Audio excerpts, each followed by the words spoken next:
Saya Tri Widodo, mahasiswa program pendidikan profesi guru STABN Sriwijaya dengan nomor daftar ujian 200250994, nomor peserta PPG 350546000021, akan melaksanakan uji kinerja pembelajaran dengan tema pembelajaran kembalinya kisah perumpamaan kembalinya anak yang hilang. Oke, Pak. Nah, ya, silakan duduk, guys. Selamat pagi ya, guys. Salam budaya. Pagi, budaya. Ya, hari ini kita mulai belajar lagi ya. Nah, kita pelajaran agama yang budaya. Bagaimana kabarnya hari ini, guys? Baik. Baik ya. Nah, soalnya kenceng dong. Masih sini ya. Nah, ya, semoga kita selalu dalam keadaan baik sehingga kita dapat terus berbuat baik. Nah, sebelum pelajaran kita mulai, mari kita berdoa dulu. Ya, sampai yang ini ya.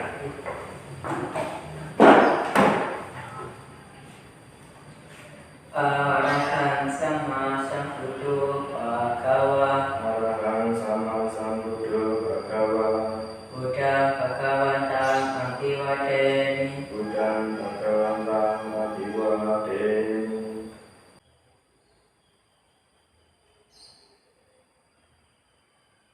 Sati sata bhavantu suci tata Sadu, sadu, sadu.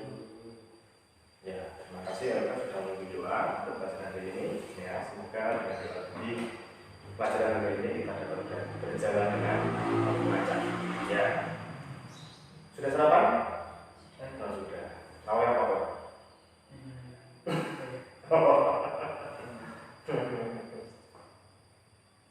Masa lagi kita omak nih?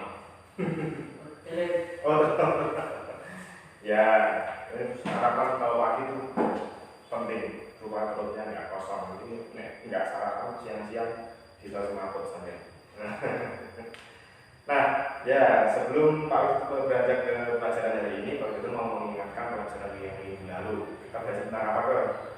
tentang usahawan yang terkenal Brazil. Iya, si ingat pinter. Ada yang masih diingat sedikit tentang kisahnya? Ada orang yang terkenal mana, terus kenapa? Terus kita sekarang bertanya-tanya, bertanya-tanya siapa yang memenang, Iya. siapa yang di mana. Bertanya hal yang tidak penting ya. Kita harus mementingkan hal-hal yang penting terlebih dahulu. Bijaksana menentukan yang penting terlebih dahulu. Nah, untuk mengingatkan pelajaran minggu lalu, mari kita bernyanyi tentang lagu yang kita buat minggu lalu ya, tentang Bingung Malam Yang. Nah, sebelum itu Pak Widodo berikan LKPD-nya dulu.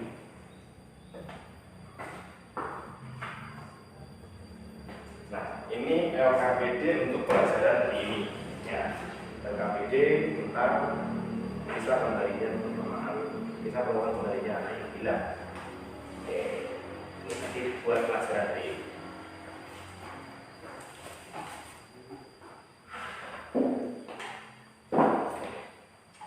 Kalian buka aja nggak apa-apa. Ya. Kalian masih ingat lagunya?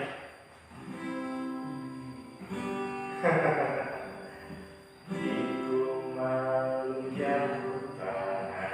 Ulang ya.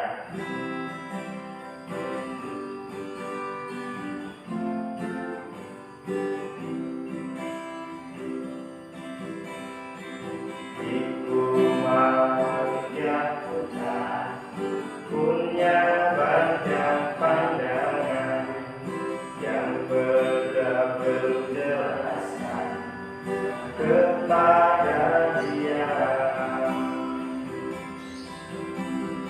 alam semesta kekal punya terbatas atau tidak, jiwa sama dengan badan ataukah itu beda, apakah tak ada setelah kematian ataukah tidak.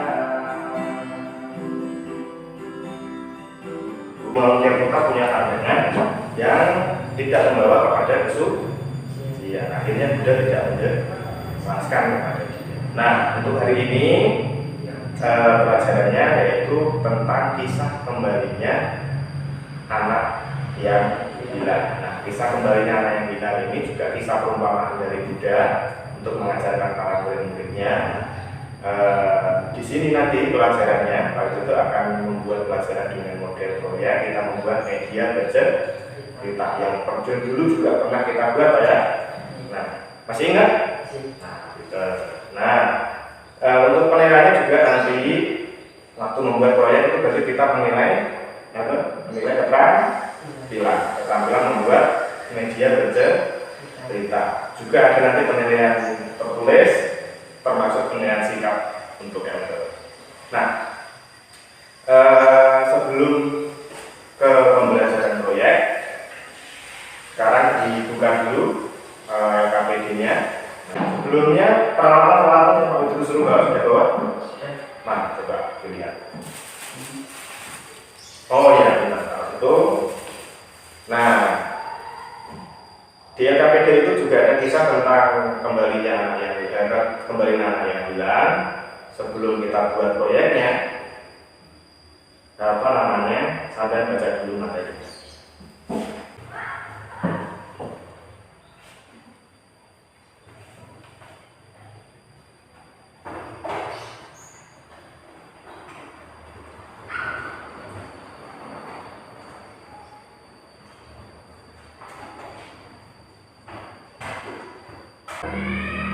Itu sekarang di situ tokohnya ada siapa saja?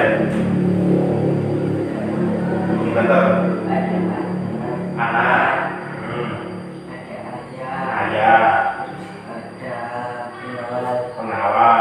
Oke, ada pengawal. Berarti kalau hari ini kita mau buat proyek tentang media bercerita, tentang yang kemarin gambar kita di kampus ya, seperti dulu waktu pernah kita belajar ya. Kita nanti pertama kita cari apa dong? Gambar. Nah, untuk mencari gambar kita sekarang gampang. Ada Google, tinggal kita cari di Google ya, atau Google metodenya. Nah, ini sampean cari tokohnya. Tentu di situ dia awalnya jadi orang kaya, kita buat rumah saja ya. Rumahnya ya awalnya jelek, terus itu rumah. Terus di sini juga sampai gitu. Ya.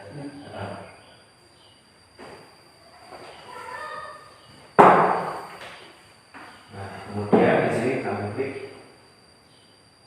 Google. Nah,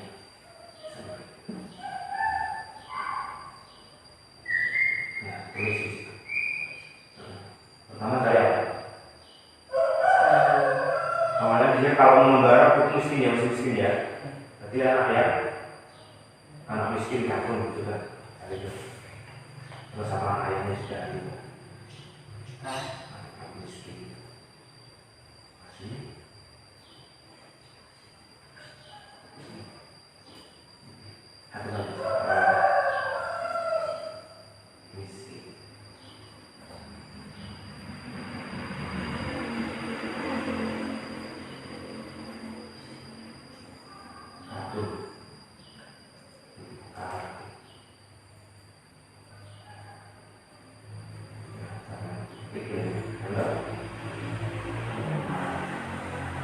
di sini juga gambar ini.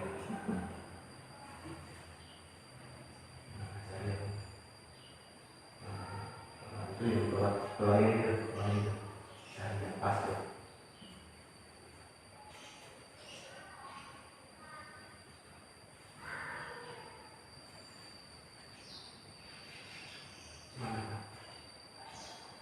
Ya sampai kita aja, sampai itu sekali. Klik. Nah, di sini nanti ada klik kanan. Kanan dulu pakai ini. Klik. Nah, ada nih macam-macam. Ada namanya set image. Kalau set image itu namanya nanti simpan gambar. Sampai tulis klik ini, simpan gambar. Klik. Nah, disimpan. Save.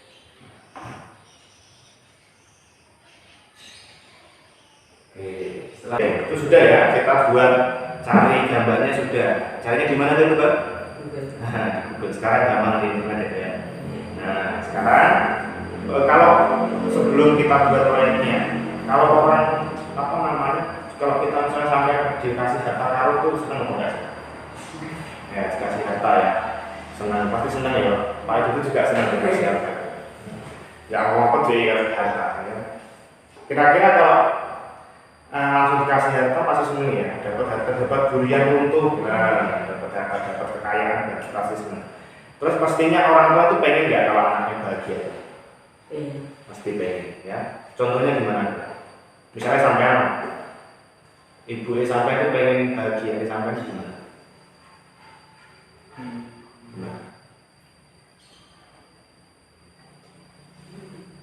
Dengan ngapain ibu sampai pengen sampai? Dengan cara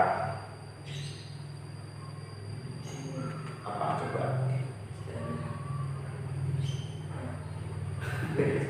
Bekerja. Sampai tahu kerjanya ibu sampai tahu? Saya tahu kan kerjanya ibu sampai apa? Kerja kantor, apa? Ngunduh kopi di sawah, ya toh? Itu pekerjaan yang bukan ringan, ya kan? Tapi itu dikerjakan orang tua saya untuk kebahagiaan, sekolah LP, ya enggak? Nah, kemudian jajannya LP, ya toh? Nah, itu orang tua pasti ingin anaknya bahagia. Nah, seperti juga kalau di kisah yang akan kita pelajari ini, ya kan? Orang tuanya ngasih harta kekayaan untuk kebahagiaan anak, walaupun ayah pada waktu itu tidak tahu.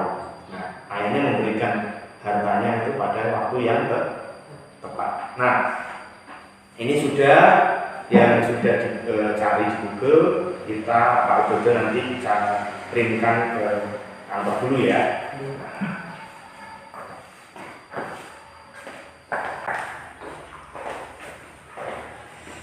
Ya, ini Pak Dodo sudah kirimkan dari tadi ya, sampean buat medianya yang kayak kemarin. Sampean siapkan kartusnya, ya jumlahnya, Pak Dodo simpan dulu. Sudah disiapkan bahan-bahannya? Sudah sampai ke sana. Ya, yang mana dulu?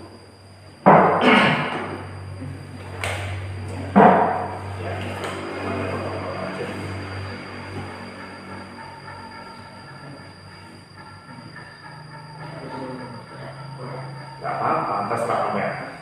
Atau mau dinikot-nikot terserah. Sementing ngomongnya maksud dipotong.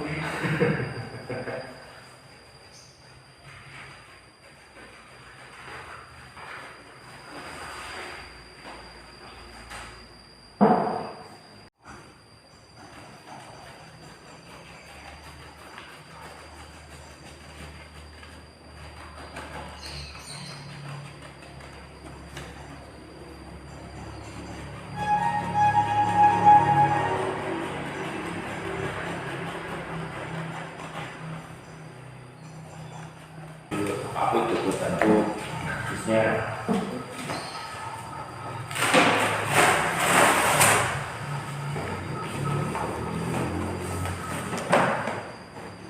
Yang kedua, akan potong badannya dulu.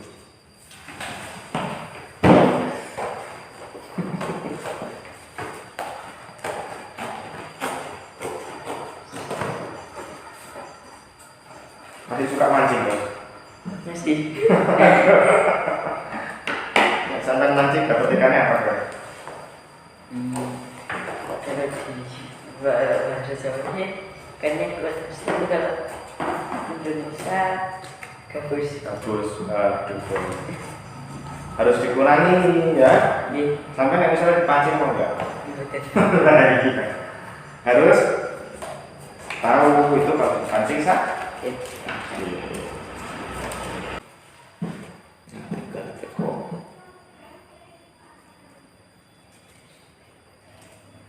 Balik sampai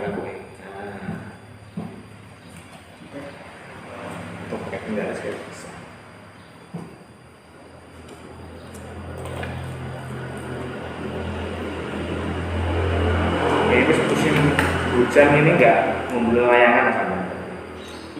Berarti kemarin putus. Oh putus? Iya. Sampai layangan gaya diri. Iya.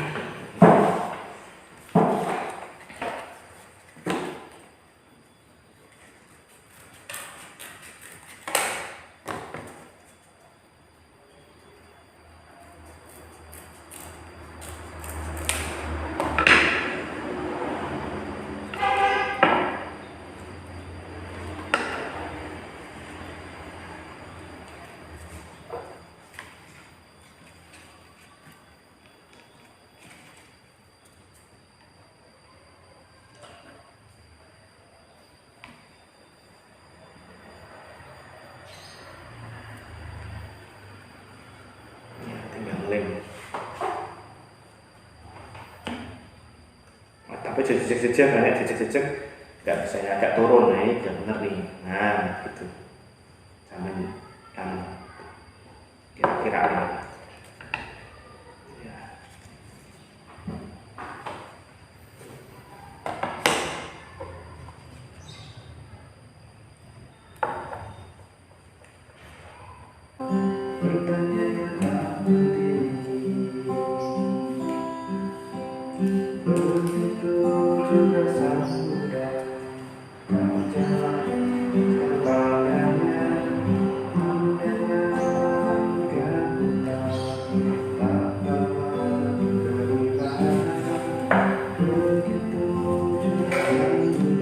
Iki ada ini, pengen dia cacak kan itu cewek. Nah, apa itu sampai pakai yang itu, pakai sing gambar yang belum paling pas ke itu loh, sing gambar yang raja itu. Ya sama kakak kurang dulu, ya berarti naik kurang dulu itu atau sampai long itu dia singkat belum. Pengawal satu kan belum toh, itu sampai gambar lekong. Nanti cakapnya ini dulu tengoknya. Dipotong aja singkat.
Biasa ambil layangan gampang gitu ya.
ini sudah jadi ya.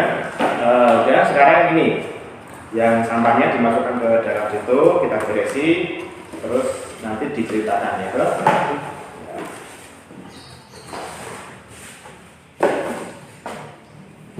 Ya, tuh kita pakai. Ya, ini sudah jadi, sudah bagus ya jadinya ya. Nah, ini produk kita akan buat media bercerita untuk kisah perumpamaan kembalinya anak yang gila. Ya, suaranya yang ini aja ke.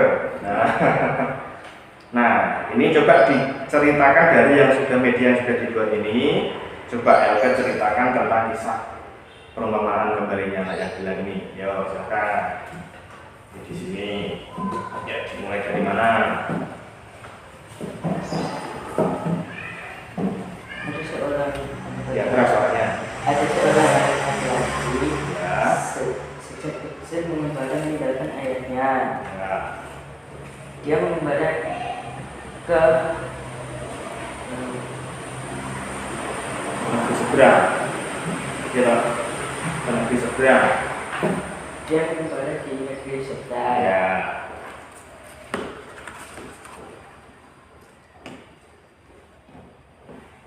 Dia semakin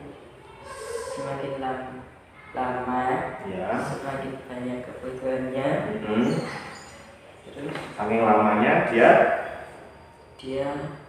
nggak sadar kalau sudah sampai ke tempat ayahnya. ya.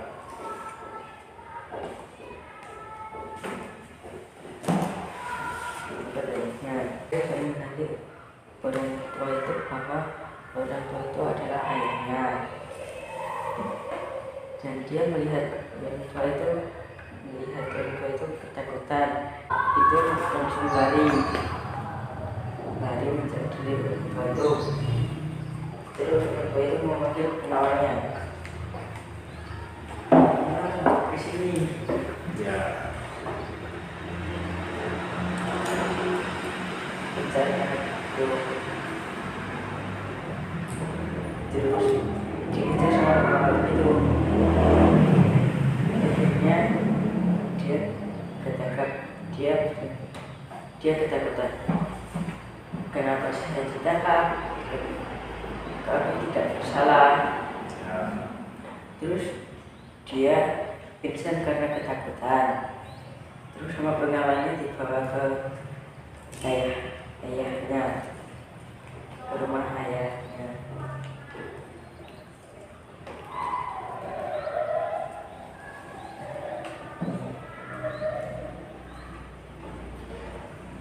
Terus setelah anak itu sadar, dia disuruh bekerja di rumah ayahnya. Ya. Dia bekerja selama 20 tahun, dan sama orang tua itu sudah dianggap anak sendiri. Terus Ketika ayahnya meninggal, dia memberitahukan kepada rakyat-rakyatnya bahwa anak itu adalah anaknya. Anaknya yang akan mewarisi. Anaknya yang akan mewarisi harta kekayaan ayahnya. Ya, udah silakan duduk. Terima kasih. Ya. Ya, ceritanya waktu itu ada seorang anak yang mengembara dari kecil meninggalkan ayah. Nah, sampai dia nggak waktu itu lama sekali dia mengembara sampai nggak tahu kalau ayahnya itu sudah menjadi orang kaya. Jadi orang kaya. Waktu itu sampai lama karena kelamaan nggak pulang, dia sampai nggak tahu kalau dia sampai di rumahnya, di rumah ayahnya sudah jadi orang kaya itu. Nah, kalau ayahnya melihat anaknya, sekali melihat sudah tahu kalau dia anaknya nggak tahu. Oh, kok ini sampai orang kaya? Jangan-jangan nanti di sini akan disisa, disuruh kerja, lari aja. Akhirnya ayahnya memanggil pengawalnya, disuruh datang, ya, Kemudian singkat ceritanya dia bekerja di situ sampai 20 tahun. Dia bekerja di situ jadi anak yang jujur, nggak pernah buat kesalahan. Dia sudah dianggap sebagai anaknya sendiri. Sampai terakhir ayahnya mau meninggal, dia tetap berdua. Dia tetap berdua. Dia tetap di luar. Dia paling begitu. Sampai pada waktu itu ayahnya mau meninggal, akhirnya ayahnya tadi memberitahukan kepada semua orang bahwasanya dia adalah anaknya, anak kandungnya yang akan mewarisi semua kekayaan. Nah, ini adalah cerita perumpamaan kisah kembalinya anak yang meninggal. Ini adalah cara Buddha untuk mengajarkan. Ini di sana tadi ada anak, ada ayah, ada harta, ada pengawal. Nah, ibaratnya nih loh, di sini ya, ayah itu sang Buddha. Terus harta ini dharma, ajarannya sang Buddha. Terus anak-anak tadi itu adalah anaknya siapa yang memelihara itu ibaratnya semua makhluk. Jadi pada waktu itu diibaratkan ayahnya itu diibaratkan sebagai Buddha. Buddha itu memiliki harta kekayaan yang tidak ternilai. Apa itu harta kekayaan? Ajaran Buddha. Nah, ajaran Buddha itu adalah harta kekayaan yang dimiliki oleh Buddha yang tidak ternilai. Yang sudah seperti tadi, seperti ayah yang memberikan harta kekayaannya kepada anaknya tadi, Buddha juga sudah memberikan harta kekayaannya kepada murid-muridnya. Nah, murid-muridnya diberikan gratis, suruh bayar nggak? Enggak, disuruh bayar, disuruh bayar. Ajarannya disuruh menjalankan. Kalau mau menjalankan ajaran Buddha ini bisa mencapai penerangan bisa bahagia. Nah, itulah intinya cerita dari ini. Jadi Buddha mengumpamakan bahwa Buddha itu sudah memberikan ajarannya, memberikan harta warisannya berupa ajarannya kepada semua makhluk, untuk semua makhluk itu bisa mencapai kebahagiaan dan kesucian, juga bisa kesucian. Nah, sekarang LP sudah menggunakan warisannya dari Buddha itu enggak? Ajarannya. Kalau ajaran Buddha disuruh ngapain? Suruh berbuat. Eka sudah berbuat baik, dikurangi mancingnya. Nah, harus mengurangi mancingnya dikurangi. Kalau bisa digunakan, jangan mancing lagi. Jangan nakal sama temannya. Betul, harus berbuat baik sama gurunya, harus sopan. Kalau bosonya ya boso Jawa, kamu nggak boso Jawa pakai boso ngomong. Sedikit-sedikit bisa. Kalau nggak bisa Pak, saya nggak bisa promo semuanya, nggak apa-apa. Sedikit-sedikit pakai ya, walaupun nggak promo semua, minimal kata-kata yang misalnya perangan awak bisa tahu tangan stop ya, lampu bremo ya, hidung tutup ya, telati metro lima kasih motor. Nah, apalagi kalau ngomong sama orang yang lebih tua nggak boleh gitu ya. Ya, jadi ini cara kita supaya kita memperoleh harta kekayaan dari Buddha, yaitu dengan menjalankan ajaran. Berarti kalau dengan menjalankan ajaran Buddha dengan berbuat baik, maka kita sudah menggunakan harta kekayaan Buddha dengan baik. Seperti tadi ayah yang memberikan harta kekayaan kepada anak. Seperti yang kalau dulu saya tanyakan di awal tadi, gimana kalau kita dapat harta kekayaan? Senang nggak? Senang, ya, pasti senang. Terus kalau sudah senang, harta kekayaan itu harusnya digunakan enggak?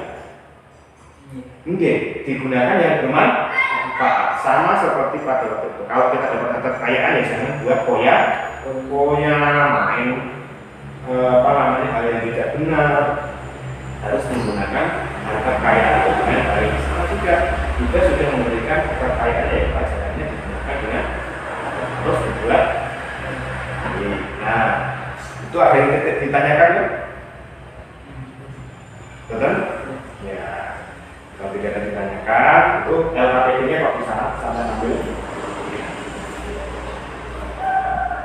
Oke, sini. Ya, ini nggak usah. Tuh, di LKPD ini ada tugas Ya, tugasnya